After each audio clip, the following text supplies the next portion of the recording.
Google search. Let's talk about Google search because it should be part of a comprehensive B2B marketing strategy. It's just to catch the people at the end of the funnel, right? Like when someone goes, cool, actually, right, I'm ready to make that decision, or looking for something in particular, it's a very like high intent search. And so just being there for capturing them when they're high intent looking. Yeah, most B2B brands, there is some research that shows that 80% of the buyer's decision making is already done before they've even reached out to someone at your company. So that means that someone out there has been Googling, top marketing agencies in New Zealand, or best B2B examples of marketing, or, I'm talking about our specific example here, but it could be, if you're in software, it could be Salesforce versus HubSpot. They're looking for information about that. It signals they have a very strong intent to buy. And so you want to be there with your brand and your content when people are in that active research or active decision-making cycle.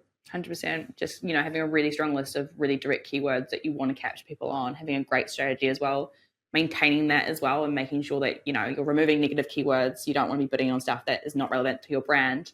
And then, making sure that the landing pages that you are showing people in those ads are what they're searching for as well. Your landing page is your storefront. You don't want someone, going to like a physical shop and being like, I'm confused. What do you sell? And also I think I read an article. It was like, if someone can't figure out within the first 15 seconds of being on the website of what you do, what's the point? It's got to be super clear. Yeah.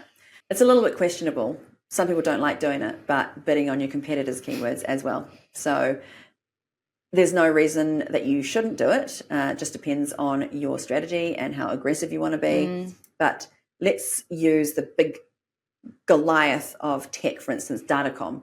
New Zealand tech companies who offer similar services could very well just bid on Datacom. Anytime someone's searching for them, you could appear. Just using that as an example, but it does depend on how aggressive you want to be about it. And if someone is searching for a specific product and maybe you want to be shown for when they're searching for that, then you could do that. And also it's really important as well, if you are running search ads, having conversion tracking set up as well. So when someone does submit a form or makes a purchase, it is, logged and tagged so you can attribute that back to your search. Yeah, it all forms part of the whole funnel, as you say.